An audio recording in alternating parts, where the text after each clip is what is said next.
ಈ pen drive ಪ್ರಕರಣದಲ್ಲಿ ಕುಮಾರಸ್ವಾಮಿ ಅವರು ಮಾತನಾಡ್ತಾ ದೇವೇಗೌಡರ ಬಗ್ಗೆಯೂ ಕೂಡ ಹೇಳಿದ್ದಾರೆ. ದೇವೇಗೌಡರು ಈ ಪೆನ್ ಡ್ರೈವ್ ಪ್ರಕರಣದಿಂದ ಬಹಳ ನೊಂದಿದ್ದಾರೆ. ಅವರು ಈ ಸಮಯ ಈ ಸಂದರ್ಭದಲ್ಲಿ ಇದೆಲ್ಲವೂ ಕೂಡ ನೋಡಿ ಮುಂದುವರೆದು ಮಾತನಾಡ್ತಾರೆ ಕುಮಾರಸ್ವಾಮಿ. ಸರ್ಕಾರದ ವಿರುದ್ಧ ಕೆಂಡಾಮಂಡಲಾಗಿದ್ದಾರೆ. ಸಿಎಂ ಅವರೇ, ನನ್ನ ತಾಯಿಯ ಕೈಯಿಂದ ಅನ್ನ ತಿಂದಿದ್ದೀರಿ ನೀವು. ಮುಖ್ಯಮಂತ್ರಿಗಳೇ, ಪ್ರಾಮಾಣಿಕತೆ ಇದ್ರೆ ಈ ಕೇಸನ್ನ ಸರಿಯಾಗಿ ತನಿಖೆ ನಡೆಸಿ. ನೀವು ಈ ಪ್ರಕರಣದ ಹಿಂದೆ ಯಾರಿದ್ದಾರೆ, ಡ್ರೈವರ್ ಪಾತ್ರ ಏನು, ಇದೆಲ್ಲ ತನಿಖೆ ಆಗಲಿ. ಈ ಪೆನ್ ಡ್ರೈವ್ ಈಗ ಯಾಕೆ ಬಂತು ಅದೆಲ್ಲ ತನಿಖೆ ಆಗಲಿ. ಕಾರ್ತಿಕ್ ಪ್ರಜ್ವಲ್ ರೇವಣ್ಣ ಏನು ಮಾಡಿದ್ದಾರೆ ಅನ್ನೋದು ಗೊತ್ತಾಗಲಿ. ಇವೆಲ್ಲದರ ಬಗ್ಗೆ ತನಿಖೆ ಆಗಲಿ ಅಂತ ಹೇಳಿ ಮುಖ್ಯಮಂತ್ರಿಗಳಲ್ಲಿ ಮನವಿ ಮಾಡಿದ್ದಾರೆ ಮಾಜಿ ಮುಖ್ಯಮಂತ್ರಿ ಕುಮಾರಸ್ವಾಮಿ. ಈ ಪ್ರಕರಣದಲ್ಲಿ ನಿಮಗೆ ನಿಜಕ್ಕೂ ಈ ರಾಜ್ಯದ ಮುಖ್ಯಮಂತ್ರಿಯಾಗಿ ಪ್ರಾಮಾಣಿಕವಾದ ಜವಾಬ್ದಾರಿಯನ್ನು ನಿರ್ವಹಿಸ್ತೀನಿ ಅಂತಕ್ಕಂಥದ್ದು ನಿಮ್ಮಲ್ಲಿದ್ದರೆ ಎಲ್ಲಿಂದ ತನಿಖೆ ಪ್ರಾರಂಭ ಆಗಬೇಕಿದು? ಯಾತಕ್ಕೆ ಇದೆಲ್ಲ ಬಂದಿದೆ? ಮೊದಲು 14 ವರ್ಷ ಏನು ಡ್ರೈವರ್ ಆಗಿದ್ದೇನೆ ಅಂತಕ್ಕಂಥದ್ದನ್ನು ಹೇಳ್ಕೊಂಡಿದ್ದಾನಲ್ಲ, ಇವತ್ತಿನವರೆಗೆ ಅವ್ರ ಬಗ್ಗೆ ಏನಾದರೂ ಯಾವ ಮಟ್ಟದ ತನಿಖೆ ಪ್ರಾರಂಭ ಮಾಡಿದ್ರಿ? ಆ ಕುಟುಂಬದೊಳಗೆ ಏನೇನು ನಡೆದಿದೆ ಆ 14 ವರ್ಷದಲ್ಲಿ? ಯಾತಕ್ಕೆ ಈ ರೀತಿಯ ಡೆವಲಪ್ಮೆಂಟ್ ಆಗಿದೆ? ಆ ಪ್ರಜ್ವಲ್ ರೇವಣ್ಣನ ಡ್ರೈವರ್ ಆಗಿ 14 ವರ್ಷದಿಂದ 13 ವರ್ಷದಿಂದ ನನಗೆ ಗೊತ್ತಿಲ್ಲ, ನಾನು ಮುಖ ಈ ಕ್ಷಣದವರೆಗೂ ನೋಡಿಲ್ಲ ಆ ಡ್ರೈವರ್. ಯಾತಕ್ಕೆ ಇಂಥ ಒಂದು ಪ್ರಕರಣಗಳು ಪ್ರಾರಂಭ ಮಾಡಿ ಅವತ್ತು ನಡೆದಂಥ ಘಟನೆಗಳಲ್ಲಿ ಈ ಮುಂದೆ ಏನೇನು ಪಾತ್ರಗಳಿದೆ?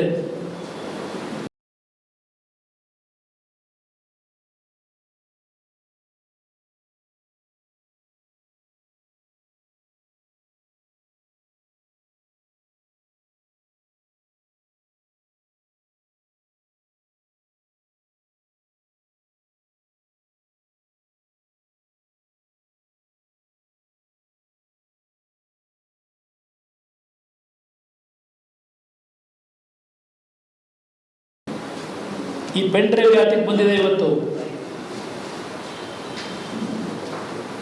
ಇಂಥ ಸಿಡಿ ಮಾಡ್ತಕ್ಕಂಥ ವ್ಯಕ್ತಿಗಳ ಕೈಗೆ. ಈ ಪ್ರಕರಣದಲ್ಲಿ ನಿಮಗೆ ನಿಜಕ್ಕೂ ಈ ರಾಜ್ಯದ ಮುಖ್ಯಮಂತ್ರಿಯಾಗಿ ಪ್ರಾಮಾಣಿಕವಾದ ಜವಾಬ್ದಾರಿಯನ್ನು ನಿರ್ವಹಿಸ್ತೀನಿ ಅಂತಕ್ಕಂಥದ್ದು ನಿಮ್ಮಲ್ಲಿದ್ದರೆ ಈ ಪೆನ್ ಡ್ರೈವ್ ಪ್ರಕರಣದಲ್ಲಿ ಕುಮಾರಸ್ವಾಮಿ ಅವರು ಮಾತನಾಡ್ತಾ ದೇವೇಗೌಡರ ಬಗ್ಗೆಯೂ ಕೂಡ ಹೇಳಿದ್ದಾರೆ. ದೇವೇಗೌಡರು ಈ ಪೆನ್ ಡ್ರೈವ್ ಪ್ರಕರಣದಿಂದ ಬಹಳ ನೊಂದಿದ್ದಾರೆ. ಅವರು ಈ ಸಮಯ ಈ ಸಂದರ್ಭದಲ್ಲಿ ಇದೆಲ್ಲವೂ ಕೂಡ ನೋಡಿ ಮುಂದುವರೆದು ಮಾತನಾಡ್ತಾರೆ ಕುಮಾರಸ್ವಾಮಿ. ಸರ್ಕಾರದ ವಿರುದ್ಧ ಕೆಂಡಾಮಂಡಲಾಗಿದ್ದಾರೆ. ಸಿಎಂ ಅವರೇ, ನನ್ನ ತಾಯಿಯ ಕೈಯಿಂದ ಅನ್ನ ತಿಂದಿದ್ದೀರಿ ನೀವು.